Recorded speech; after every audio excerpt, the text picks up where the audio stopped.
সংগ্রামী বন্ধুরা, এপর্যায়ে বক্তব্য নিয়ে আসছে জাতীয় প্রত্যাশী জোটের যুগ্ম সদস্য সচিব জনাব আবু তালেব শাহ।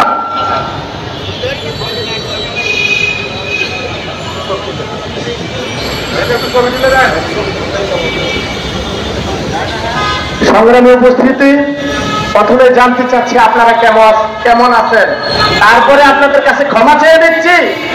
আজকে আমার দেশের শিক্ষক এই রাজপথে এই ধুলাবালুতে এখানে এসে পড়ে আছেন, আপনারা কতটা ভালো আছেন সেটা আমরা জানতে পেরেছি, আমরা উপলব্ধি করেছি।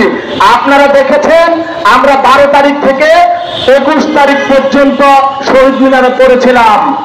আমরা সরকার বাহাদুরকে বলে দিচ্ছি, আপনি সার্বজনীন শিক্ষা চাবেন, আপনি শিক্ষার উন্নয়ন চাবেন, অথচ আপনার দেশের শিক্ষকরা এই রাজপথে ধুলাবালুর নেশা পেয়েছে ঘুমাবে, এটা কোনোভাবে হতে পারে না।